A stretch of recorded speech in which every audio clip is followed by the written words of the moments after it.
Here are 3 movies that I watched in theaters recently. I'm pretty indifferent towards the Minions. I don't see them as American deities, so it's nice to say that Minions and Monsters might be one of the better movies in this cinematic universe. This follows another group of Minions who find themselves in Hollywood during the 20s. One of these Minions, James, ends up falling in love with the movie making process, and he comes up with an idea for a monster movie. This movie has references everywhere to old Hollywood, and I love how there's a ton of self-awareness with how the public views the Minions. This script manages to make the Minions likable and compelling characters, so the Minions aspect is surprisingly great. Unfortunately, the second half, which covers the monster portion of Minions and Monsters, is kinda where it starts to lose me. And the final act resorts to the Minion antics that you would usually expect. But the first half makes it one of the stronger movies in the Despicable Me universe. Next is the Moana remake. I went to an early screening, Disney went all out, we saw an IMAX, The Rock even showed up. Did any of this affect my opinion on the movie? Mickey Mouse from South Park is about to pull up. What made a remake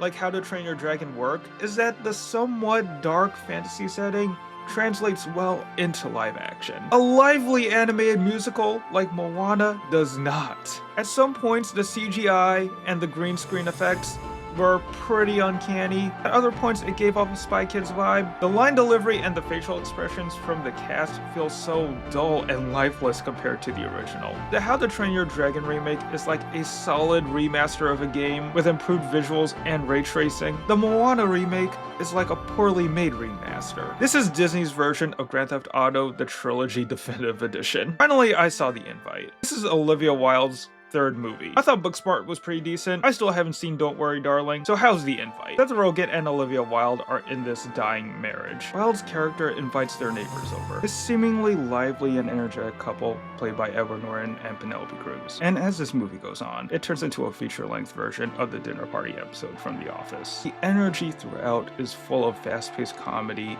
and unpredictable chaos. It kind of captures the vibe of an old screwball comedy. The Invite has this duality of being full of comedic moments, but there is an ongoing ticking time bomb that is the tension of these two very imperfect relationships. Like, you know, at one point at least one of these 4, if not all of them, are gonna crash out. As the runtime goes on, we get more reveals about these characters, and it adds so much tension to what's supposed to be a simple dinner party. So what have you watched lately? Comment down below.